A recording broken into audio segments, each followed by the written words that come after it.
सभी को स्वागतम। आज हमारे परम सौभाग्य की बात है, हमारे बीच एक विद्वान है जिनके साथ हम आज कन्वर्सेशन करेंगे। अगर बात आए आईआईटी की, तो हमारे बीच एक गूंजबम्प निकलता है, और वही आईआईटी खड़गपुर के एक विद्वान है, अमृत कुमार झा सर, जो कि एक कॉलेज में अध्यापक भी हैं। आज उनसे हम बात करेंगे कैरियर गाइडेंस के ऊपर। पहले तो सर, आपका स्वागत है जयपुर साहित्य परिवार के साक्षात्कार कार्यक्रम में। स्वागत सर, है, स्वागत पहले तो अपना परिचय दीजिए सर। धन्यवाद Arun sir. This is Amit Kumar Jha. मैं साइकोलॉजी पढ़ाता हूँ अपने बिहार, जो मेरा पैतृक स्थान है, जन्म स्थान है बिहार में, दरभंगा जिला। यहाँ यूनिवर्सिटी है, ललित नारायण मिथिला यूनिवर्सिटी। उसमें कॉलेज है, चंद्रारी मिथिला कॉलेज। वहाँ मैं अभी head of the department of psychology, जहाँ 11 से लेके पीजी तक की पढ़ाई है साइकोलॉजी की। And I regularly teaches various branches of psychology, along with I give free coaching. 2 साल से पहले भी दिया था, और अभी भी मैं जितने जो बच्चे मुझे दिखते हैं टैलेंटेड और जो मेरिटोरियस हैं, नेट की ओर पैशनेट है, नेट और जीआरएफ की ओर, उसको हम लोग फ्री कोचिंग देते हैं, along with PhD, PhD guidance, PhD cracking, कैसे पीएचडी क्रैक करना है, जो इंट्रेंस टेस्ट होता है। और ये मेरी रही पढ़ाई, मेरी दिल्ली यूनिवर्सिटी से हुई। बीए एमए वहाँ से मैं टॉप किया।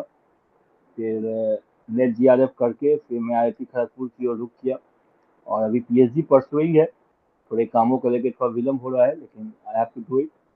और इस साल I think I will completing my PhD.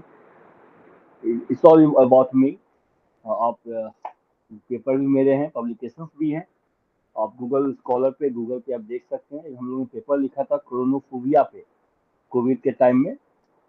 जहाँ कोरोना से जो उत्पन्न जो डर हुए थे, मानसिक समस्याएं, खासकर जो फोबिया आया था कोरोना को लेके, उस पेपर को तकरीबन almost all the international media, including CNN, IBN, Washington post, और जितने भी बड़े बड़े याद नहीं है उतना, मेट्रोज और जो भी बड़े बड़े मैगजीन और न्यूज हाउसेज हैं, वहाँ तक वो आखिर वो गया था।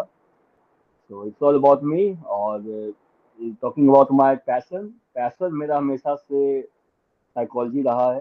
जो बच्चे मुझसे पढ़े हैं वो जानते हैं। और चूंकि this is my second outing to Orissa, Orissa के मैं हमेशा से बहुत करीब रहा हूँ। मैं बहुत सारे दोस्त उड़ीसा से रहे हैं। I love Odias because they are very good, warm people, very clean hearted, and they are very simple, simplistic attitude in life. ये मुझे बड़ा अच्छा लगता है। मैं बहुत सारे दोस्त को भी कहता हूँ कि ये जो एटीट्यूड है लाइफ का, यही साइकोलॉजी भी सिखाता है। Simple yet elegant, simple yet highest level of thinking, and simple and having a mission in life। ये मैं देखा हूँ सारे अपने ओडिया फ्रेंड्स को। तो it's my opportunity, my golden opportunity, and I feel blessed enough to be a part of Arun sir in the here, to create a sense of inspiration, an aura of inspiration। क्योंकि आजकल जो इतने मतलब जो भी competition के exam है, वो ज्यादातर निगेटिव हो चल रहे हैं। निगेटिव इन द सेंस कि अगर एक सीट है तो एक सीट पे 500 बच्चे अप्लाई कर रहे हैं, तो एक सीट पे एक ही बच्चे को आना है, तो 499 have to wrestle out, all the 500 rider have to wrestle out उस एक पोस्ट के लिए। तो समझ सकते हैं कंपटीशन कितना बढ़ गया है।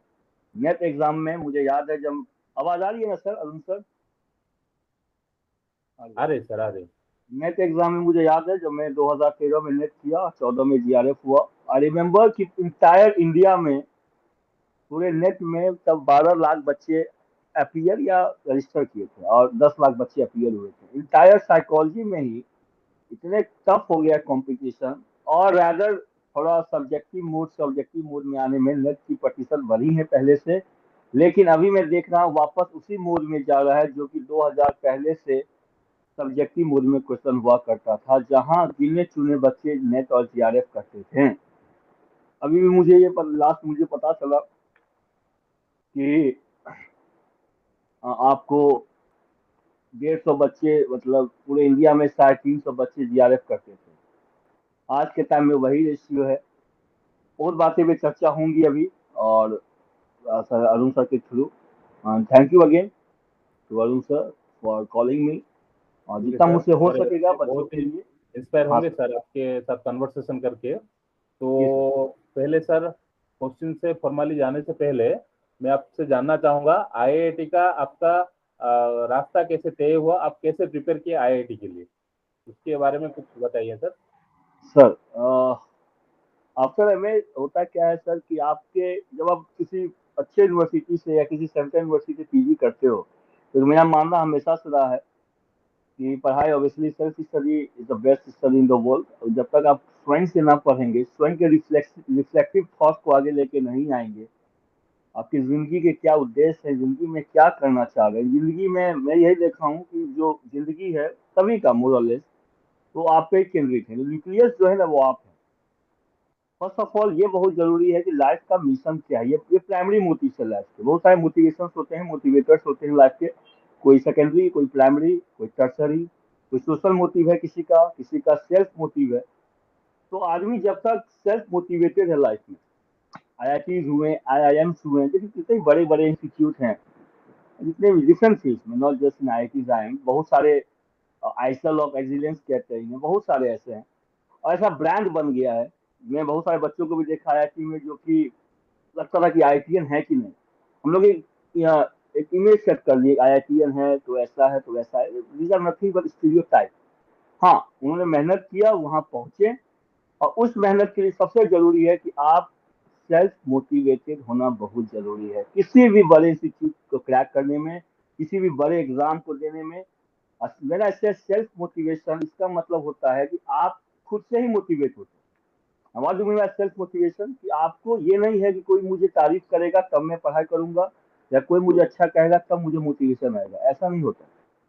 सो when you do, when you achieve और when you think something big in life, तो आपको बहुत कुछ अपने आपके अंदर जो है उसको विसंगति को दूर करना होता है, और उसके लिए तैयार होना पड़ेगा पहले आपको।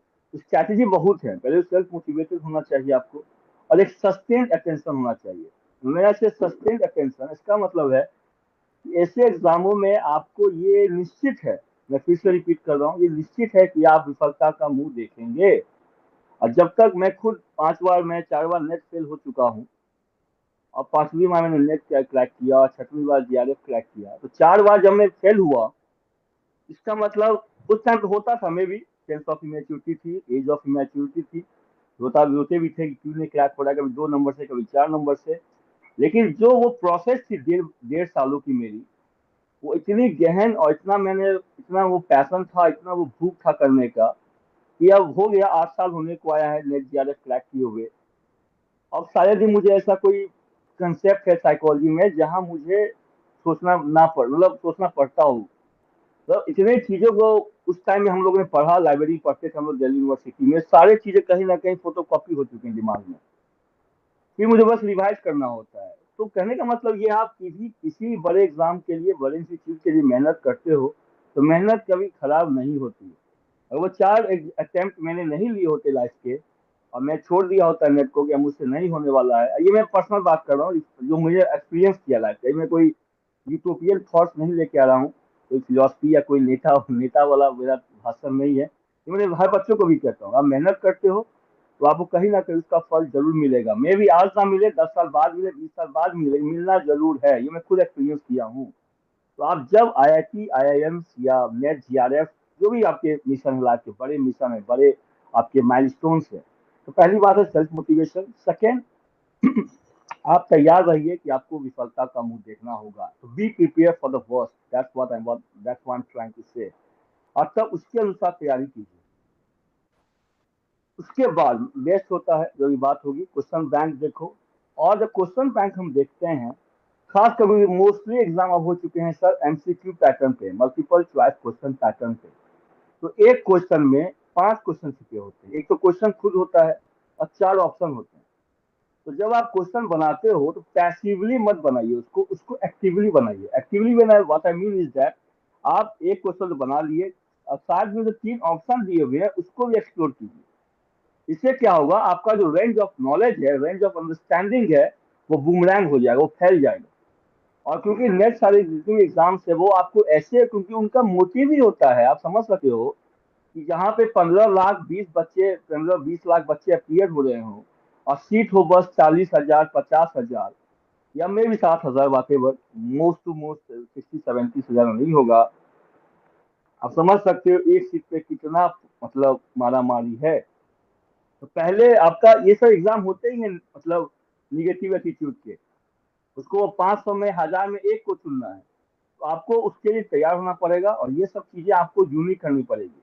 अगर आप भीड़ के अनुसार चलेंगे कि जैसा दोस्त कर रहा है मैं वैसा ही करूंगा, तब आप पहुंच नहीं पाएंगे। और चूंकि आईआईटीज आईआईएम्स ऐसे आइसल ऑफ एक्सीलेंस हैं, ऐसे उन्होंने अपना बना रखा है कि लोग अभी भी डाउन द लाइन इतने सारे इंस्टीट्यूट आ गए। आईआईटीज में भी देखिए अगर उन सर आप, तो पहले के आईआईटीज जो हैं वो अभी भी रूल कर रहे हैं, बीट आईआईटी खड़गपुर, मुंबई, मद्रास, कानपुर। नए आईआईटीज अभी भी कोप अप नहीं कर पा रहे हैं उनके मैसिव, मैं क्या कहूँ उसको, ओवर रीच से। तो ब्रांड ब्रांड होता है, उसके पीछे एक रीजन है कि वो ब्रांड कहा जाता है। अभी भी दिल्ली यूनिवर्सिटी में साइकोलॉजी की अभी पढ़ाई में देख रहा हूँ, दे हैव एक्चुअली उन्होंने ऐसा बना रखा है अपनी पीजी के कोर्स को। मैं थोड़ा आपको अजीब लगेगा सर, जो बीयू का कोर्स है पीजी का साइकोलॉजी का, वो नेट से कंप्लीट अलग था पहले। तो हम लोग बहुत डिसएडवांटेजियस पोजीशन में थे, और जब मैं इलाहाबाद यूनिवर्सिटी और बीएचयू का देखता था तो कहीं ना कहीं मुझे पूरा सिमिलर मिलता था वो। तो तब बड़ा बुरा लगता था कि क्या क्या पढ़ लिए, पढ़ना कुछ है, करना कुछ है और पढ़े कुछ हम लोग। लेकिन अब पता चलता है कि उनका क्या मकसद था उस सिलेबस को देने में। तो जितने बच्चे मेरी बातों को सुन पा रहे हैं, तो थोड़ा लाइफ में जब आप उस स्टेज में हो जहां बहुत बातें आपको नहीं पता हो, तो ज्यादा सोचिए मत। Over thinking leads to depression, over thinking leads to negativity, and over thinking actually arrest your progress. तो हम लोग को यही सिखाया गया उस टाइम में कि जो मिला है उसको बढ़िया से कीजिए, और ज्यादा सोचो मत, सोचो पर ज्यादा नहीं। ओवर थिंकिंग से क्या होता है, चिंता होती है। और जिंदगी में हमेशा चिंतन करना है, चिंता नहीं करना है, दोनों में बहुत अंतर है। जो आदमी चिंतनशील रहते हैं वो आदमी बहुत आगे जाते हैं, लेकिन जो चिंता में रहते हैं वो समझ नहीं पाते हैं कि चिंतन क्या है और चिंता क्या है, और वो फिर अपने आप को सेल्फ हैंडीकैप कर लेते हैं। तो ये सब बहुत बातें हैं सुंदर सर, बात आगे है। की बात है हमारे सर। विद्यार्थी निश्चित तौर से प्रेरणा पाएंगे, कोशिश करने वालों की कभी हार नहीं होती। जी सर, सर, जी सर। नेक्स्ट क्वेश्चन को जाएंगे सर। जी जो सर। बच्चे टीचिंग में अपना करियर करना चाहते हैं सर, उनको जी क्या सर। मैसेज देंगे? सर पहला बात ये कि टीचिंग का जो जॉब है सर, मैं बहुत इस पे अपने कलीग्स में बात करता हूँ, बहुत ही डिटोरिएट हुआ है, बहुत हाईली डिटोरिएट। मतलब अगर आप बेसिक एजुकेशन से भी आए, school from primary level to higher level, और आप देखो इसी बात को न्यू एजुकेशन पॉलिसी में भी रखा गया है। इसी चीज यही है न्यू एजुकेशन पॉलिसी का। उन्होंने जो जो उन्होंने बनाया है, जो भी फीडबैक मिला था न्यू एजुकेशन पॉलिसी में, इसी बात को रखा था कि एजुकेशन का जो मतलब है, जो हम लोग एकदम ऑब्सेस्ड हो गए हैं डिग्री ऑब्सेस्ड से, मार्क्स मार्क्स ऑब्सेस्ड हैं, डिग्री ऑब्सेस्ड हैं, जॉब ऑब्सेस्ड हैं। एजुकेशन का मतलब यही तीन चीज होता है। बहुत लोग शायद मुझसे डिफर कर सकते हैं, बट डाउन द लाइन वो भी कहीं ना कहीं मुझसे एग्री करेंगे, यही तीन चीज अभी एजुकेशन का आउटकम में। अच्छा जॉब, अच्छा डिग्री मिल जाए, अच्छा जॉब मिल जाए, ऑब्वियसली अच्छा पैसा मिल जाए, बात खत्म। तो ये एजुकेशन आप पढ़ोगे न्यू एजुकेशन पॉलिसी में, हर बच्चे को कहा पढ़ने के लिए, उसमें साफ लिखा हुआ है कि विद्या जो है, आपको जो ज्ञान मिल रहा है, उसका अल्टीमेट पर्पस क्या है, what is aim of education. साफ कहा गया है। अरविंदो जी ने भी कहा, विवेकानंद जी ने भी कहा है, विवेकानंद जी ने भी कहा है, शिक्षा वही है जो आदमी के अपने संपूर्ण शक्ति, अपने संपूर्ण पोटेंशियल का आभास करा दे। This is what real education means और इंटेल्स।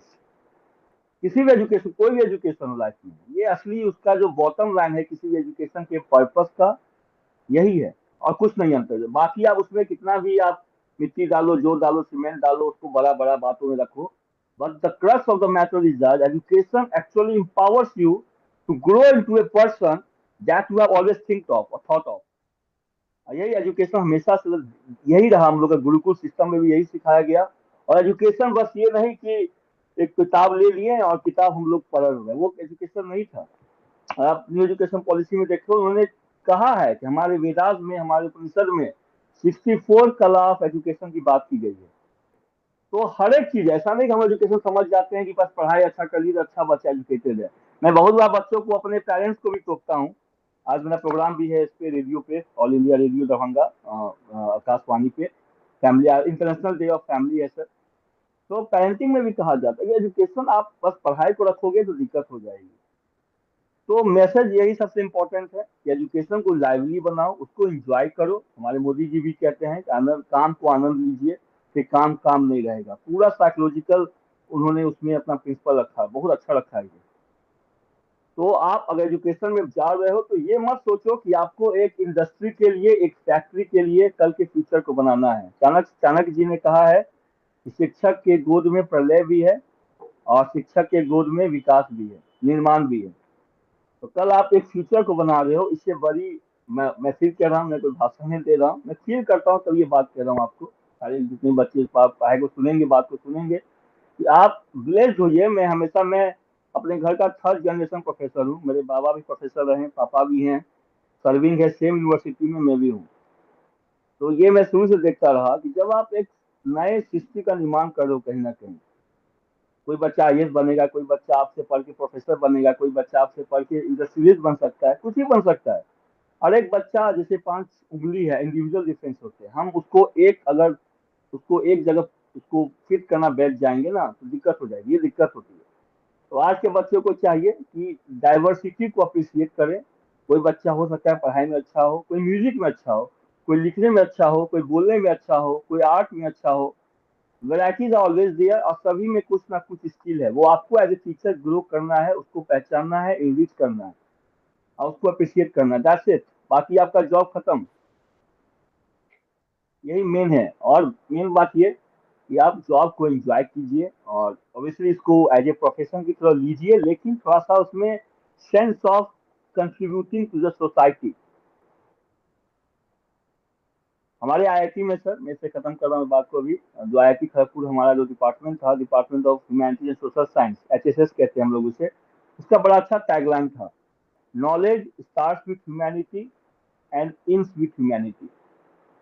अगर आप बहुत एजुकेटेड हो जाते हैं, कल आप हिटलर के अंदर काम करेंगे तो आप वही करेंगे जो हिटलर ने किया। ऐसा एजुकेशन नहीं चाहिए। पढ़े लिखे बेवकूफ, आप, नया एक टर्म आ गया है, इसको ऑक्सीमोरोन कहते हैं हम लोग इंग्लिश में, एक नया। आवाज आ रही है सर, अरुण सर? हाँ सर, आ रही है, आवाज आ रही है। पढ़े लिखे बेवकूफ नहीं बनना है, पढ़ा लिखा इंटेलेक्चुअल बनना है, जिसको अपना समझ है क्या सही है क्या गलत है।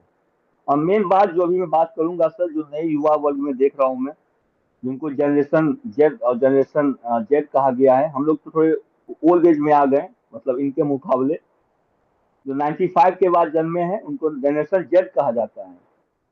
तो इनमें देखा गया है सबसे इम्पोर्टेंट, जो सबसे भारी कमी है, इम्पोर्टेंट तो है ही, ये लोग बहुत ही इम्पेशेंट होते जा रहे हैं। और नया जनरेशन जो 2010 के बाद आया है, जिसको जनरेशन अल्फा कहते हैं, उसके भी मैंने एक पेपर लिखा हुआ है। इनमें तो भारी कमी है। वो मतलब सहने की जो टॉलरेशन कहते थे हम लोग, अब गांव के बच्चे को देखिए वो कितना टॉलरेट कर लेता है। मैं आईआईटी में था, कुछ बच्चे सुसाइड कर लिए थे। आप कभी भी गांव के बच्चे सुसाइड करते हुए नहीं सुनिएगा, कभी भी छोटे गांव, छोटे शहर के बच्चे सुसाइड करते हुए नहीं सुनिएगा। Exception always there, but the main point is that कि आज के युवा वर्ग को ये समझना बहुत जरूरी है, और कोविड में यही सिखाया लोगों को, सहन शक्ति बहुत जरूरी है। अगर जिस आदमी में, जिस छात्र में, जिस टीचर में, किसी में भी, और आप सहन शक्ति नहीं है, आप टॉलरेट नहीं कर पाते हैं। और मेन बात यह है, वही टॉलरेट कर सकता है जिसके अंदर धैर्य हो। गीता में भी यही कहा गया है, आपको धैर्य जो है बहुत ही संयमित होना पड़ेगा जिंदगी में। मैं पहले भी कहा आपको, जब बड़े बड़े एग्जाम दोगे, क्योंकि आप पास कर चुका हूं तो ऑब्वियसली आप उस पोजीशन में हमको बोल सकता हूँ, तो मैंने भी फील किया उस टाइम पे कि थोड़ा एक, आपको थोड़ा हंसी लगेगा बच्चे को भी, एक हम लोग का एल्पेन लीवे ट्रॉफी आती थी, उसका अभी शायद बंद हो गया पता नहीं, एल्पेन लीवे करके। तो उसका जो प्रचार था, उसका टैगलाइन बड़ा अच्छा था, टैगलाइन जो आती है प्रचार की, तो उसमें कहा था लगे रहो। हमारे सर हैं वो, जब मेरी नेट नहीं हो रही थी, मुझे याद है, तो मिलने गया था, बड़ा खराब लग रहा था कि वो अच्छा मानते थे कि कुछ करेगा अमृत, लेकिन ऑब्वियसली 3 बार 4 बार नेट नहीं हो रहा है। उन्होंने कहा लगे रहो लगे रहो। मैं समझ गया सर क्या कहना चाह रहे हैं। तो हमेशा ये सब बात है सर। और मेन बात यही कहूंगा, सहन शक्ति, और हमेशा लाइफ में आगे सोचना है, बड़ा सोचना है। बहुत ही और सुंदर बीइंग ए बात है। टीचर, हमारे हाँ युवा को ये एक, जैसे हम मेल धोते हैं, ऐसे ही उनका जो डिमेरिट था, जो डिफेक्ट था, वो आपके बात से ये साफ हो जाएगा, ये है हमारा मानना है। नेक्स्ट क्वेश्चन को जाएंगे सर। जो जी सर। यूनिवर्सिटी में जो बच्चे अपना करियर करना चाहते हैं, उनके एंट्री के लिए एक एग्जाम होता है सर, यूजीसी नेट। हमारे कुछ बच्चे ऐसे हैं जो कि ग्रेजुएशन स्टूडेंट है, कुछ पोस्ट ग्रेजुएट स्टूडेंट है। यूजीसी नेट क्या है, ये कुछ भी उनको पता नहीं है, और कुछ है जो ओके। प्रिपेयर भी कर रहे हैं। तो ये आपको सर। ये नेट एग्जाम क्या है, इसको ग्राउंड लेवल से बताइए सर, और पैटर्न क्या है, और बच्चे कैसे प्रिपेयर करें। सर नेट का जो जो बच्चे सुनेंगे इस बात को, नेट का आपको सिंपल है, नेशनल एलिजिबिलिटी टेस्ट। पहले यूजीसी देता था, अब वो दे दिया एनटीए को, नेशनल टेस्टिंग एजेंसी को। उसको अब नाम हो गया एनटीए नेट। नाम में कुछ ऐसा रखा हुआ नहीं है, पैटर्न बहुत चेंज हुआ उधर। इधर मतलब 2012 के पहले क्वेश्चन सब्जेक्टिव मोड में आते थे, व्यक्तिगत क्वेश्चन आते थे, लिखने वाला क्वेश्चन। 2012 के बाद ऑब्जेक्टिव मोड में आ गया, जिसको हम लोग कहते हैं एमसीक्यू, मल्टीपल चॉइस क्वेश्चन। इस एग्जाम में आपको जो मेन सिलेबस है और उसका जो एलिजिबिलिटी है वो है 55% आपको होना चाहिए मास्टर्स में, पहला एलिजिबिलिटी। अगर आप एमए के उसी सब्जेक्ट में, अगर मैंने साइकोलॉजी से एमए किया है तो मैं सोशियोलॉजी से नेट नहीं भर सकता हूँ।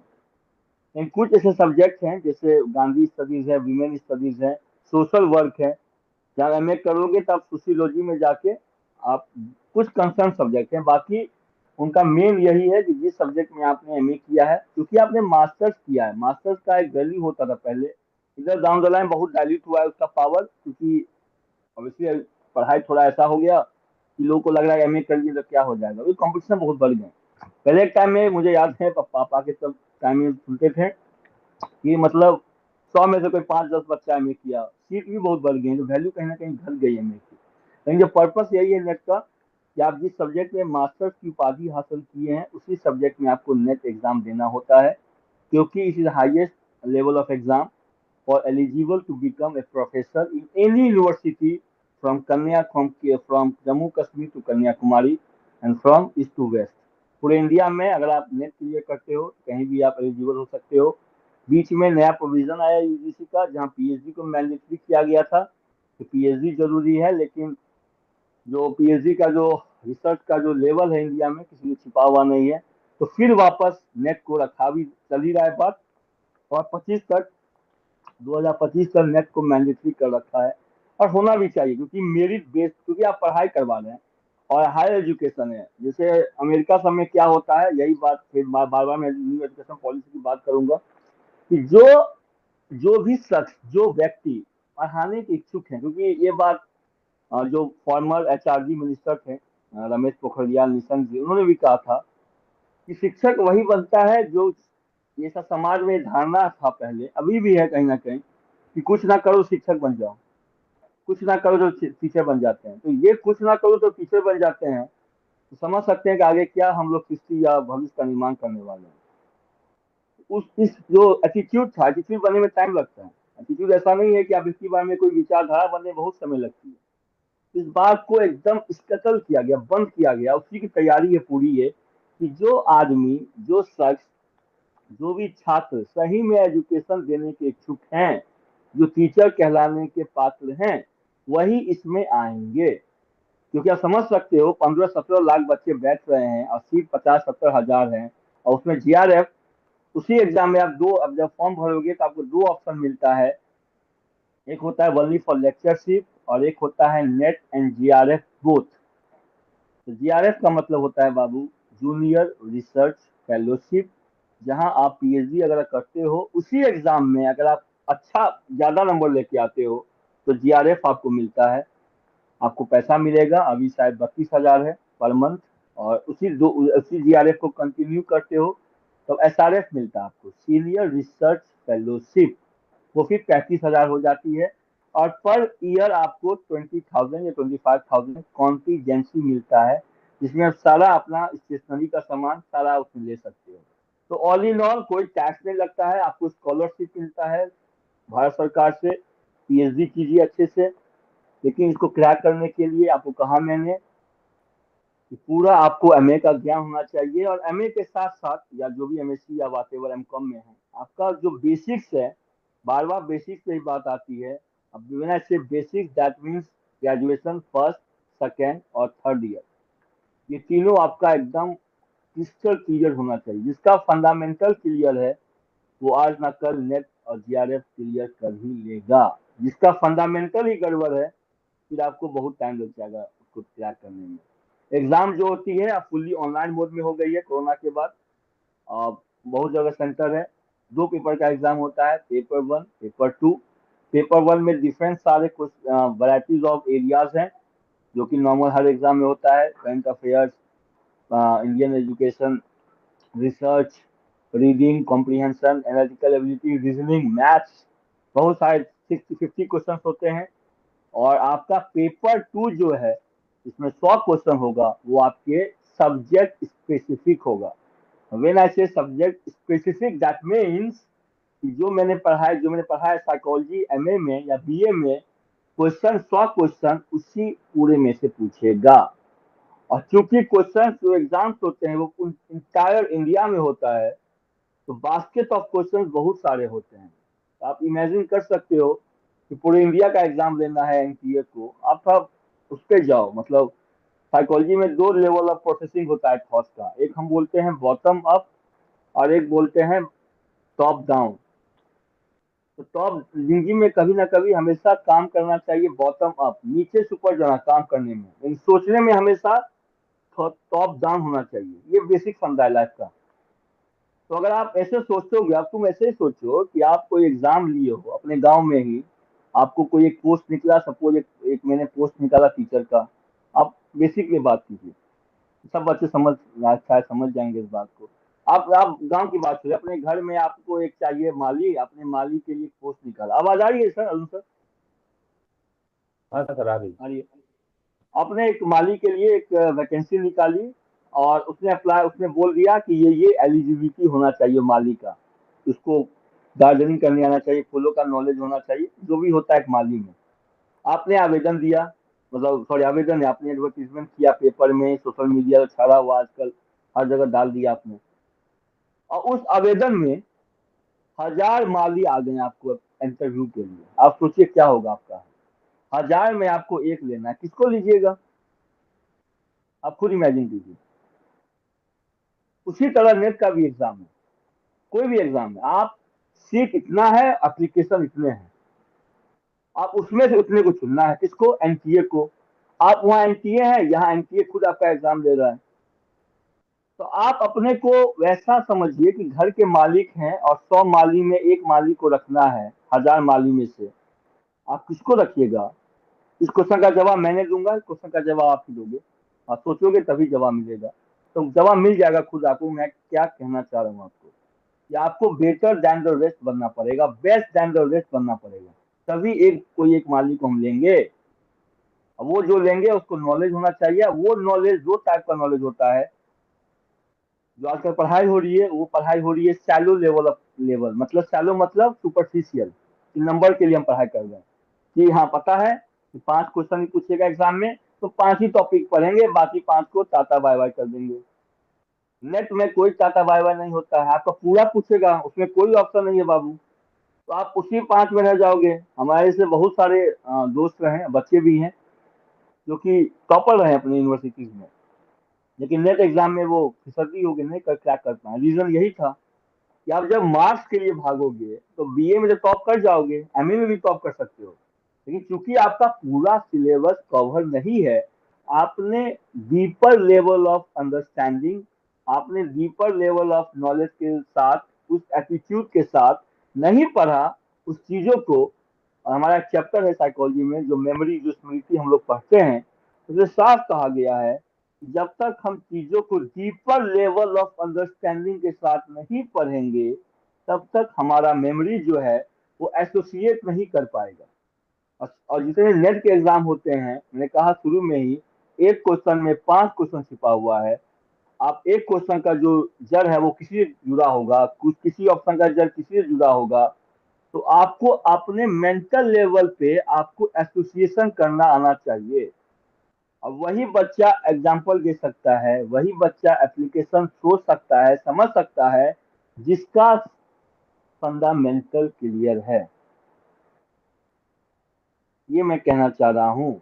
अगर आपको पता होगा, जैसे अभी सर बात करें उड़ीसा से, मैं हूँ बिहार में बैठा हुआ, तो जितना मुझे बिहार का नॉलेज होगा उतना शायद सर को नहीं होगा, और जितना सर का उड़ीसा का नॉलेज है मुझे उड़ीसा का नॉलेज नहीं होगा, क्योंकि मैं इस एरिया में रहा हूँ, मुझे पता है कहाँ से रास्ता क्या निकलता है, कौन नदी बहती है, कहाँ क्या है, क्या दिक्कत है। उसी तरह आप भी हैं, आप ड्राइवर हैं लाइफ के, आप पहली आप नए नए आए हैं नेट में, आप जब नई नई गाड़ी चलाते हो कितना डरते हो, ना रास्ता का पता है ना कुछ पता है। लेकिन जो मजा हुआ है, जो एक्सपीरियंस है, जो सीजन है, उसको पता है कि हाँ कैसे गाड़ी चलानी है, कब स्लो करना है, कब फास्ट करना है। यही फंडा है हर एग्जाम में, और आपको ये सर बहुत हॉर्न अच्छी करना बात है, सर। हॉर्न। यहाँ पे जी एक सर। टिपिकल क्वेश्चन पूछूंगा सर। ये जो जी सर। आप तो साइकोलॉजी के स्टूडेंट हो और प्रोफेसर भी हैं, पर हमने कहाँ ऐसे सुना है कुछ टेक्निक्स होते हैं वो जो ओएमआर सीट के, वहाँ पे अगर बच्चा कोई टेक्निक फॉलो करता है तो बिना प्रिपेयर किए भी सक्सेस हो सकता है। ऐसे बिल्कुल बिल्कुल। हमने सुना है। तो उसके लिए ये अगर लक ट्राई करते हैं तो ये कुछ टेक्निक्स है कि ये फालतू चीज हाँ, है? ऐसा नहीं सर, फालतू चीज नहीं है, तो टेक्निक्स है। उसमें बता देता हूँ सर, सबसे इम्पोर्टेंट टेक्निक, सबसे जो मैंने भी यूज किया और सफलता भी पाई, इसको हम लोग कहते हैं, जो मेरा खुद का है, ये मैं खुद डेवलप किया था, और लोग भी बाद में पता था, लोग भी करते हैं, कि जब पहली बार आप करते हो तो आपको लगता है कि मैं ही किया हूँ। एक कॉमन साइकोलॉजी है। तो उसको हम लोग कहते हैं ABE, आंसर बाय एलिमिनेशन। मैं फिर से रिपीट कर रहा हूँ, ABE, answer by elimination. Now what do mean by AB? AB का मतलब है, आपसे पूछा गया कि भारत की राजधानी कहाँ है, सिंपल। या मुझसे पूछा गया कि उड़ीसा की राजधानी कहाँ है। चार ऑप्शन है उसमें, कटक, भुवनेश्वर, अ, पटना, जमशेदपुर। चार क्वेश्चन दिया हुआ है। अब मुझे नहीं पता इसके बारे में, मुझे नहीं पता कंप्लीटली, मैं एकदम अलूफ हूँ क्वेश्चन से, पहली बार क्वेश्चन देख रहा, मैं क्या करूंगा।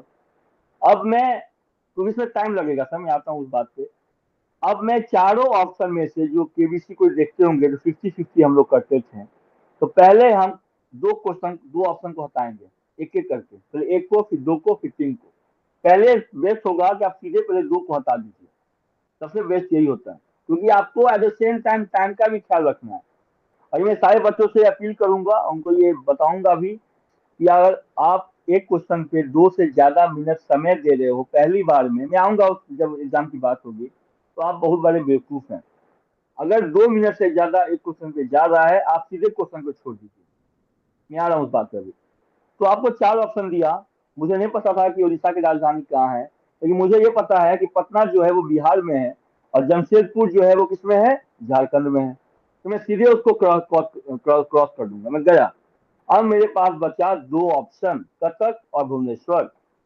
अब उस दो ऑप्शन में मुझे दिमाग लगाना है, वही दिमाग लगेगा जो मैं भी कह रहा था आपको, डीपर लेवल ऑफ अंडरस्टैंडिंग या डीपर लेवल ऑफ स्टडिंग। जो आदमी जितना अंदर तक पढ़ाए चीजों को, उसी तरह जैसे अंदर जाके जो पौधे का जो रूट होता है, जो उसके अंदर के जो रूट्स होते हैं वो फैलते हैं।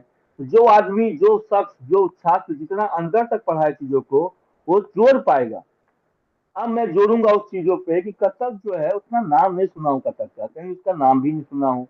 लेकिन भुवनेश्वर का नाम बहुत आता है कि बहुत बड़ा है, स्मार्ट सिटी है। अब उसमें सर देखिए, बच्चों जो सुन पाएंगे बाद में, आप उस पर दिमाग लगाएंगे।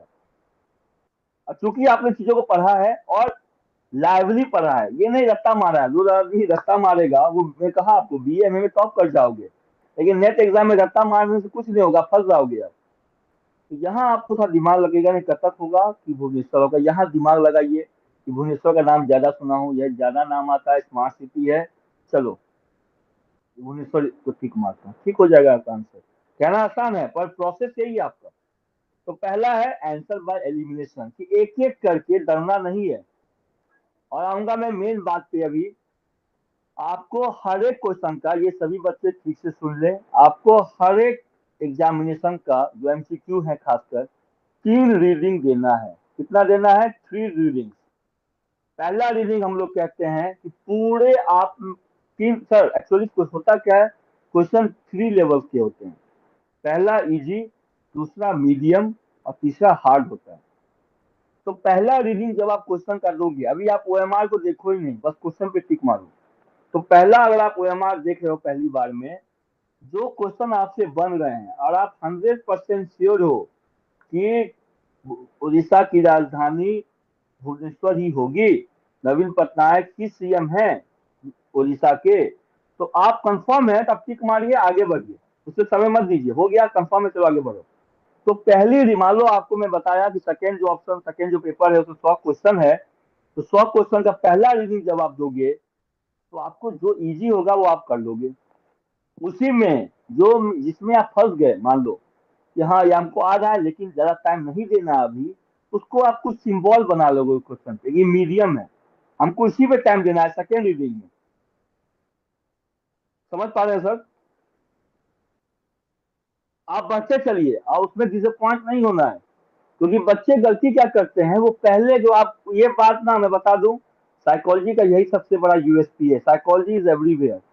और एक जगह साइकोलॉजी, जब क्वेश्चन सेट भी होता है, हम लोग क्वेश्चन सेट करते हैं जब बच्चों के लिए, जब अदर अदर यूनिवर्सिटीज के लिए, तो ऐसा क्वेश्चन पहले पुटअप करते हैं जो कि भारी हो, बता दूं मैं, ये सीक्रेट है, नहीं बोलना चाहिए, लेकिन बच्चों के लिए ऐसा यूजफुल होगा, क्योंकि इससे आप डिमोटिवेटेड हो जाएंगे। यही मेरा काम है एज एग्जामिनर, कि मुझे, मैं बताया आपको कि मुझे एक सीट चाहिए माली का, और एक में 1000 आ गए हैं, मैं कैसे सबको भगाऊंगा? तो मैं शुरू में ऐसा 2-3 क्वेश्चन पूछ दूंगा, जो कि घबरा जाएगा वो भाग जाएगा, खत्म हो गया वही कहानी उसका। लेकिन जो जानता है इस बात को और उसके पास नॉलेज है, वो टैक्टिक्स है, वो टैक्टफुल है, वो हैंडल कर लेगा क्वेश्चन को। तो आप पहले जो आपको आता है, 100 क्वेश्चन है तो 1 से लेके 100 तक पढ़ते चलिए फर्स्ट रीडिंग में। उसमें इजी को टिक मारते चलिए, मीडियम को आप थोड़ा कुछ सिंबल दे दो जो आपको पता है कि मीडियम है, और कुछ ऐसे क्वेश्चन होंगे जो एकदम आपके पल्ले नहीं पड़ेंगे और नहीं भी पढ़ना चाहिए। आप एल्बर्ट आइंस्टाइन की बात नहीं है, सिगमंड फ्रॉइड नहीं है कि सब साइकोलॉजी और सब न्यूटन आप नहीं है। आपको पूरा, मैं कोई कह दे सकता है कि मुझे पूरा साइकोलॉजी आता है, मुझे पूरा फिजिक्स आता है, मुझे पूरा केमिस्ट्री आता है, इम्पॉसिबल है, कोई नहीं कह सकता ये। तो इतना कंफर्म करिए कि 100 क्वेश्चन है, और कट ऑफ भी देखोगे तो 60 to 70, 60 to 65 ज्यादा है कट ऑफ जनरल के लिए। तो सोचो कि आप इतना लग्जरी आपके पास कि 100 क्वेश्चन में आप 30 क्वेश्चन गलती कर सकते हो, ये हम कहना चाह रहे हैं।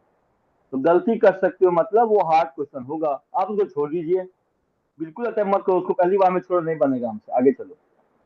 लेकिन आप उसी में फंस जाइएगा, अब पहले रीडिंग में ही उसी क्वेश्चन में आप 5 मिनट दे दिए उस क्वेश्चन को, तो आप सबसे बड़े बेवकूफ हैं, जो गधे हैं, यही बच्चे गलती करते हैं। और जो उनको आता है उनके पास समय नहीं बचता उसको करने के लिए, टाइम खत्म हो जाता है।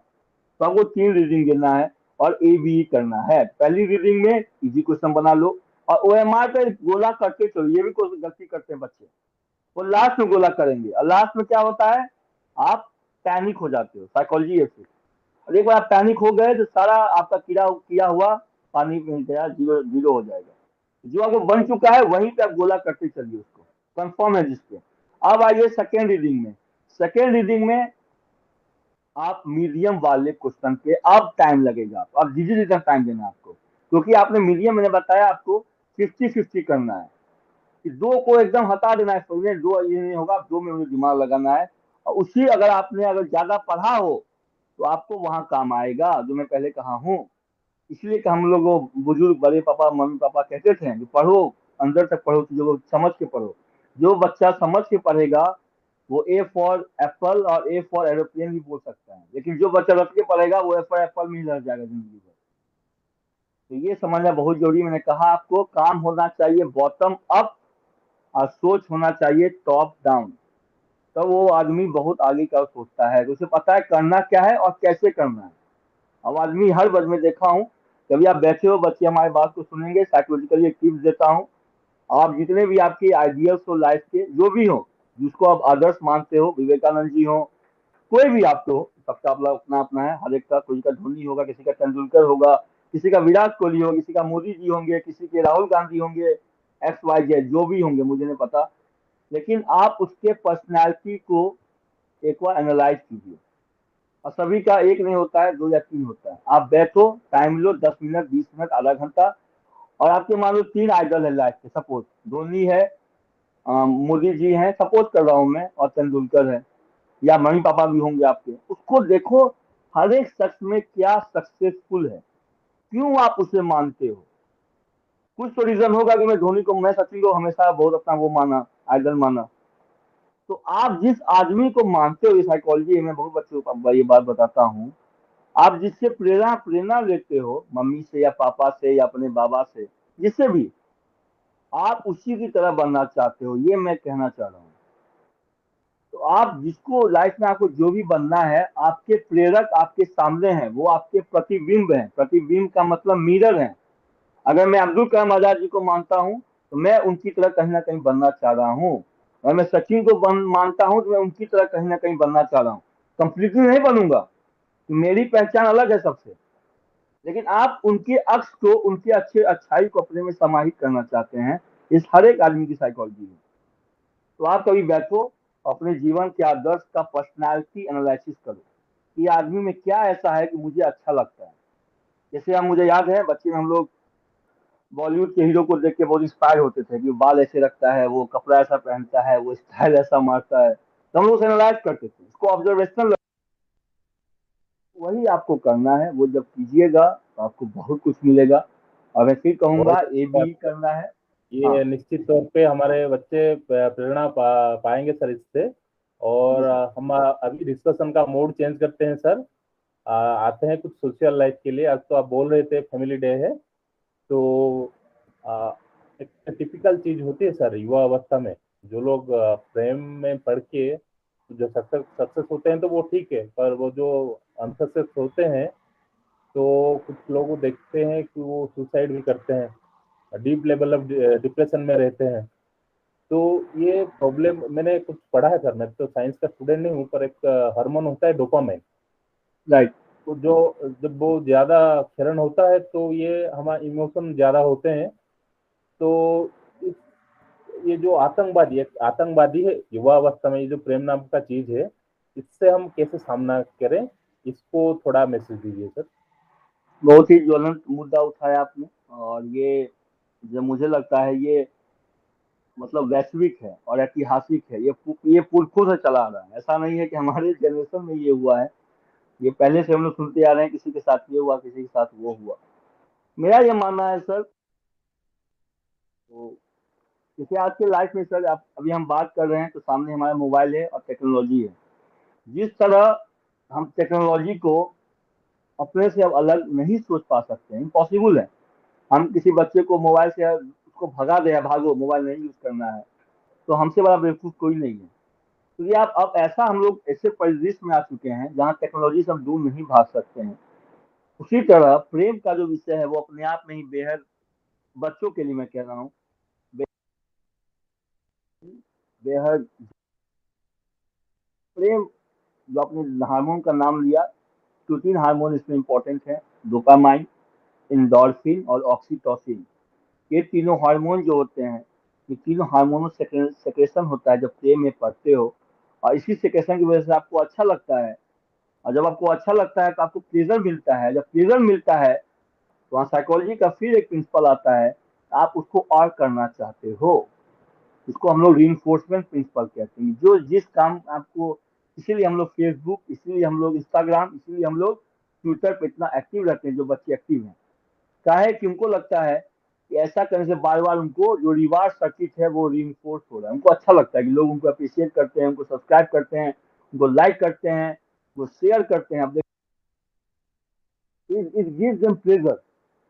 सेम ऑब्सेशन होता है प्यार में। लेकिन डिजिटल मीडिया के आने से, सोशल मीडिया के आने से, जो प्रेम का जो रूप है, जो स्वरूप है, जो ब्यूटी था एक प्रेम का, वो सभी को पता है, वो बहुत ही विकृत हो चला है। Most of the love has become physical in nature, thanks to Tinder. आप देखेंगे टिंडर एक डेटिंग प्लेटफॉर्म आ गया है जहां लोग धड़ल्ले से डेटिंग करते हैं। तो प्रेम का जो आप, मैं फिलोसफी नहीं अभी अब यहाँ पे लाना चाह रहा हूँ, बच्चों के इज्जत नहीं करना चाह रहा हूँ। जिंदगी, मेरा ये मानना है कि जिंदगी में आप पे डिपेंड करता है। मैं ये करके नहीं कहूंगा कि आप प्रेम ना करो, क्योंकि eight the end of the day आपको प्रेम करना ही पड़ेगा किसी न किसी से। ये जीवन का फैक्ट है। और ये कह देना कि नहीं मैं नहीं करूंगा सर, मैं पढ़ाई करूंगा सर, ये बेवकूफ़ी है। ये आपको आप कह दोगे, कल आप नेक्स्ट जीआरएफ क्रैक कर लोगे, आप टीचर बनोगे, आप प्रोफेसर बनोगे, कहना आपको शादी करनी पड़ेगी। तो पॉइंट इज दैट आपको फैमिली कैरी, ये आपका कर्तव्य है, ये आपका दायित्व बनता है, रिस्पॉन्सिबिलिटी अपने जनरेशन को आगे ले जाने का। मेरा ये कहना है कि समय के अनुकूल होना चाहिए, जुडिशियस होना चाहिए कोई भी काम। अगर आपको लगता है कि आप प्रेम में पढ़कर भी अपनी पढ़ाई, अपने दायित्व, अपने जो आपका कर्तव्य है उसका आप सही से निर्वाह कर सकते हो, again person to person vary करता है। मैं फिर कह रहा हूँ, कोई भी चीज हम डायरेक्टली सभी पे लागू नहीं कर सकते हैं, क्योंकि मैंने कहा हर एक आदमी से 5 उंगली की तरह है, सभी कहीं ना कहीं डिफरेंट है। लेकिन जिसको ये लगता है कि नहीं सर हम अगर हम पढ़े हैं, लेकिन मेरा बेसिक जो एम है, सॉरी मेरा जो प्राइम एम है, मेरा लाइफ का प्रायोरिटी है, मेरा लाइफ मुझे ये करना है, मुझे वो करना है, अगर वो हैंडल कर पा रहा है, और ऐसे अगर आप प्रेम, अगर आप अपने रोमांटिक पार्टनर को चुनते हैं जो कि उस चीज में आपकी मदद करते हैं, सहायता करते हैं, सपोर्ट करते हैं, तो वेल बहुत अच्छा है। पर द पॉइंट इज दैट ऐसा होने में, मेरे बोलने में ऐसा होने में, आपको भी पता है, मुझे भी पता है, ये बात बहुत जमीन आसमान का अंतर है। ऐसा अगर मिल जाए तो आप सौभाग्यशाली हैं, लेकिन नहीं मिले तो कृपया दूर हो जाए, इतना ही कहूंगा मैं।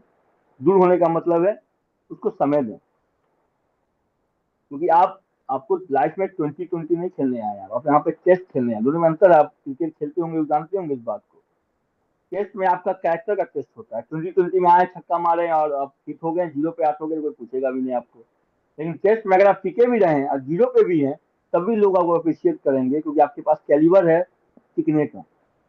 तो क्योंकि आपको लंबा खेलना है यहाँ पे, आपको अभी जिंदगी आप शुरुआत किए हैं, और मैं हमेशा से कहा हूँ, बहुत मेरी लड़ाई भी होती है अपने कलीग्स में कि तुम थोड़ा पुराने सोच के हो। मेरा ये मानना है सर कि हर एक स्टूडेंट को पुरानी सोच के साथ पढ़ाई करना चाहिए। पुरानी सोच का मतलब, अगर आप पापा से बात करो, अपने बाबा के पास, मैं बच्चों को बहुत कहता हूँ कि समय दिया करो बड़े बुजुर्गों के पास, आपको अनुभव जो है वहीं से मिलेगा। अनुभव हम भी नहीं दे सकते हैं, नए नए हम भी सीख ही रहे हैं बहुत चीज़ों को।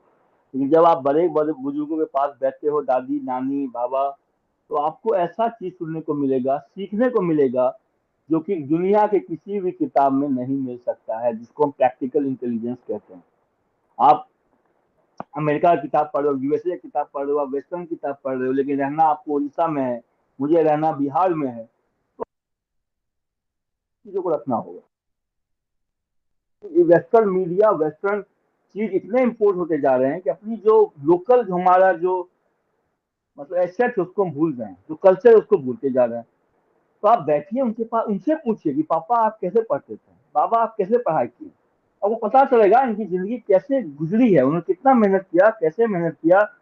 अगर आप पुरानी सोच के साथ पढ़ते हो तो आपका में बहुत ही तकलीफ, बोल रहे हो कि दिमाग एक्टिव रहता है।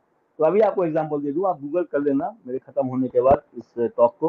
गूगल इफेक्ट, एक टर्म आ गया गूगल इफेक्ट। गूगल इफेक्ट का मतलब है, क्योंकि चूंकि सब कुछ, तो आप ठीक से सुनिएगा, बच्चे सुनेंगे आगे, क्योंकि सब कुछ आपका दिमाग को पता है कि सब कुछ जो है गूगल पे मिल ही जाएगा, तो हम क्यों पढ़ें, हम क्यों याद करें, समझ रहे हैं सर।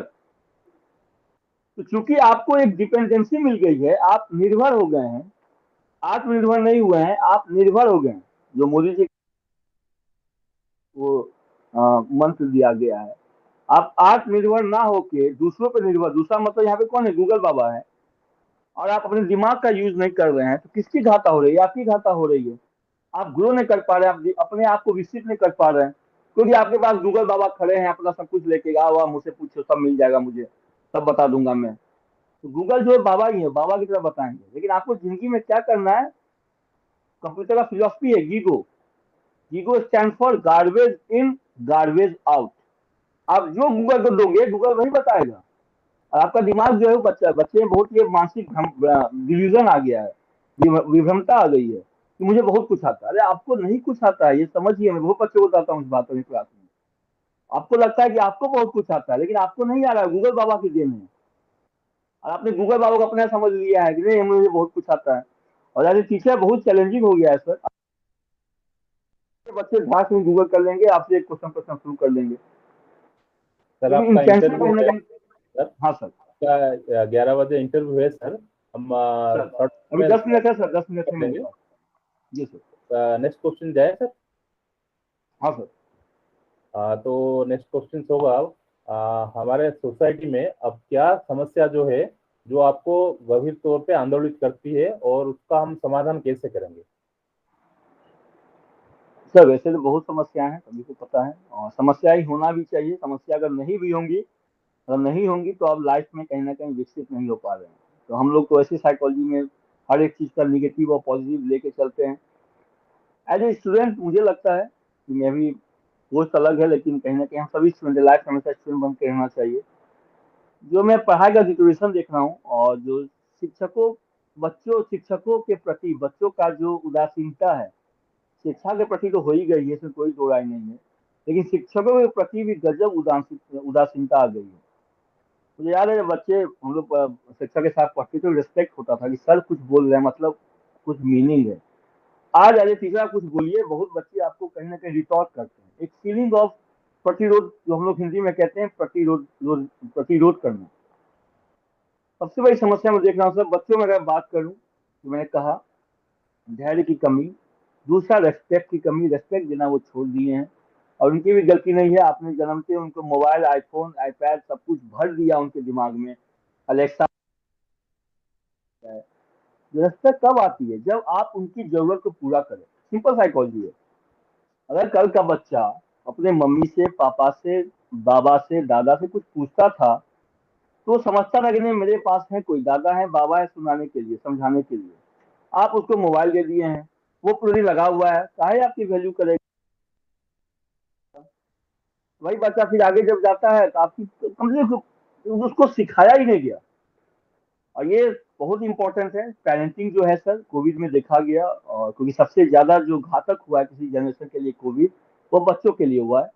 और मैंने इस पे लेक्चर भी दिया था। ऐसा देखा गया है सर, जो कोविड में बच्चे जन्मे हैं, जिनको कोविड जनरेशन, इसको नया जनरेशन दिया गया है नाम कोविड जनरेशन, उनका देखा गया है जो उनका जो ब्रेन का जो स्ट्रक्चर है वो चेंज हुआ है 2 सालों में ही बस। ये बहुत ही खतर, ये नेचर का आर्टिकल आया था, उसमें देखा गया कि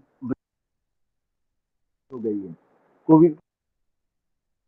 उतना नहीं समझ पा रहे हैं जितना पहले के 2 साल के बच्चे जल्दी समझ जाते, कि आप धैर्य की कमी, रेस्पेक्ट की कमी, और मेन है टॉलरेशन आपका बहुत कम हो गया बच्चों में। ये 3 आप हर बच्चों को कहूंगा मैं। और 3 चीज हमेशा मैं बहुत ही सर बोलता रहता हूँ, मोटिवेशन, कि लाइफ में सहनशील होना चाहिए, लाइफ में गतिशील होना चाहिए, लाइफ में प्रगतिशील होना चाहिए, और मेन बात है हमेशा दूरदर्शी होना चाहिए। लाइफ में हमेशा आगे सोचना जिंदगी में। और आगे जब सोचना है, जमीन पे रह के सोचना, डाउन टू अर्थ होना है आपको। जैसे में आप देखोगे, ये सभी सर सोशल मीडिया, कहीं ना कहीं डिजिटल मीडिया का बहुत गंदा प्रभाव पड़ा है। बच्चे अपना ईगो, ईगो जो कि मुझे कैसे सर ने कह दिया, मुझे किसी ने कैसे कह दिया, ये मैं बार बार कहता हूँ, आप ये समझिए। आप अभी बाप नहीं हुए हैं, आप पिताजी अभी। मैं हंसता हूँ कभी कभी, देखता हूँ व्हाट्सएप पे या फेसबुक पे, नहीं हूँ सर, थैंकफुल। वो ऐसा ऐसा स्टेटस शेयर करेंगे अपने व्हाट्सएप पे, बच्चे ही हैं लेकिन लगेगा कि कितने बड़े 50 साल के बूढ़े हो गए। और ये विमोहित है कहीं ना कहीं, क्योंकि मुझे एक नया सोसाइटी बनाना है, ऐसा सोसाइटी बनाना है जहाँ कोई एग्जिस्टेंस हो सभी का। तो ये सब हर एक आज को जनरेशन ये सब देखना होगा। आप देखिए, मैं देखा हूँ सर, समाज ये जरूर बताता है हर बच्चे को कि सक्सेसफुल कैसे बनना है, क्यों बनना है, ठीक है। तो वही बच्चा जो कल विकसित हो जाता है, सक्सेस अगर पा भी लिया, तो अहंकार इतने ज्यादा आ गए हैं आजकल की जनरेशन में, इतना ज्यादा आ गया है कि आपको पूछेगा भी नहीं, आपकी कदर भी नहीं करेगा। और ये बहुत खराब है समाज के लिए। और यहाँ मैं कमोबेश हर एक में देख रहा हूँ, दिल्ली में तो और था, और देखता था, हमारे बिहार में भी देख रहा हूँ कि ये बहुत गलत है। ये बहुत गलत है, क्योंकि ये जो ओल्डर जनरेशन है, आप उनके साथ एहसान फरामोशी कर रहे हो। इसे एक ही लाइन में कहूंगा मैं, उन्होंने आपको बनाया और आप बन गए, आपने उन्हें धकेल दिया, अब कुछ नहीं पता, आप जाइए, टाटा बाय बाय। ये बहुत गलत जा रहा है, ये बहुत गलत सोच है।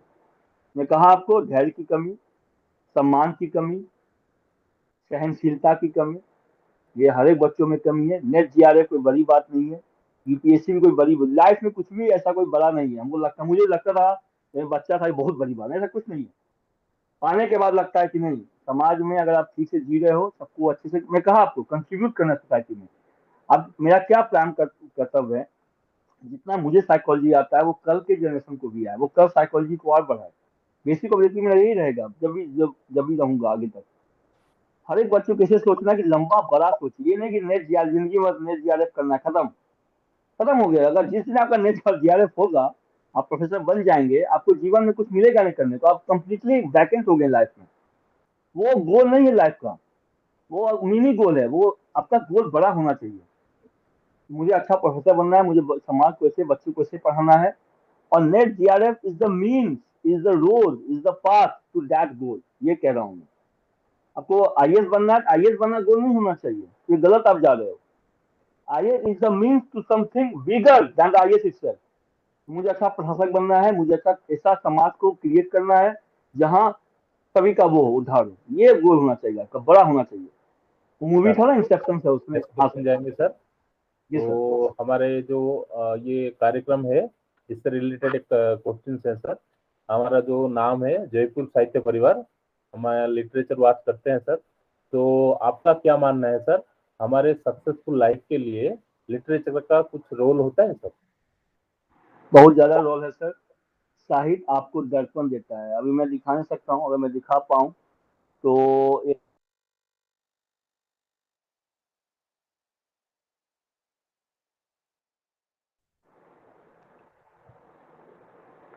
हाँ सर, आवाज आ रही है? नहीं, कुछ दिखा रहे थे आप? हाँ हाँ। देखिए सर, किताब, अब यहाँ पे 1 सेकेंड, शायद मे भी दिक्कत हो कुछ। नहीं आ रहा, एनीवे। तो किताब का था सर, किताब अभी साइज में होने लगा है। हाँ एनीवे, ये देखिए। अब किताब देखिए सर, इतने किताब रखे हुए हैं। कहने का मेरा ये मकसद है कि साहित्य जो है आपको जीवन में, मैं कहा आपको, दूरदर्शिता पैदा करती है कि लाइफ में क्या करना है। क्योंकि आप अभी बच्चे हैं और जीवन में आपको उतना पता नहीं है। जब किताब पढ़िएगा, साहित्य पढ़िएगा, बहुत सारे ऐसे आप देखोगे अपने आसपास, अपने जो बड़े आपके होंगे, वो गजल सुनते हैं, वो शायरी सुनते हैं, उनको अच्छा लगता है। जो साहित्य असली में जिंदगी का रस वहीं क्या खत्म होता है। आपको मजा, आपको इंटेलेक्चुअल सेटिस्फेक्शन मिलेगा, आपको कल्चरल सेटिस्फेक्शन मिलेगा। आपको लगेगा जिंदगी में बहुत बातें हम नहीं उजागर कर पा रहे, एक्सप्रेस नहीं कर पा रहे, साहित्य वहाँ काम आता है। और साहित्य कैन बी ऑफ एनीथिंग। आप कविता पढ़ो, आप शायरी पढ़ो, आप सेल्फ हेल्प बुक पढ़ो, आप मोटिवेशनल बुक पढ़ो, but at the end of the day आपको ये पूर्ण करता है। That's what I am trying to say. और हर एक आदमी को साहित्य इसलिए पढ़ना चाहिए क्योंकि जीवन में उसको वो मेंटल पीस प्रोवाइड करता है, बहुत जरूरी है। बहुत ही अच्छी बात आप सर। क्यों गाना सुनते हैं? हाँ सर। नेक्स्ट क्वेश्चन को जाएंगे सर। हाँ सर सर। कुछ स्पेशल मैसेज देना चाहेंगे सर हमारे युवा को? सर पूरा मेरा सेशन उसी पे था। बहुत बच्चे, देखिए आज के बच्चे इतने ज्यादा सेल्फ कैपेबल हैं कि वो अपना, जो हम लोग को नहीं पता, मुझे पता है सर कि मैं जब क्लास 10 में था, 12th में था, तो मुझसे पूछता था क्या करना है अमृत, पता नहीं, अब देखेंगे जो मम्मी पापा कह देंगे। ऐसा मतलब रिएक्शन। अब हम लोग का जनरेशन कुछ पता है सर। आज के जनरेशन को इतना पता है, इतना ज्यादा पता है कि वो एक्सेस में जा रहा है। मेरा ये कहना है कि लाइफ में ऑब्जेक्टिव बड़ा रखना है, गोल बड़ा रखना है। और जो मैंने कहा आपको, रिस्पेक्ट के साथ, टॉलरेशन के साथ। और जिंदगी 2020 नहीं है। आईपीएल देखते हो ठीक है, लेकिन जिंदगी को आईपीएल नहीं बनाना है, ये मेरा कहना है। आप उसको एंजॉयमेंट की तरह देखो। आपको टेस्ट खेलना है, आपको लंबा खेलना है, और जो आदमी लंबा खेलना चाहता है वही आदमी आगे नाम भी कमाता है।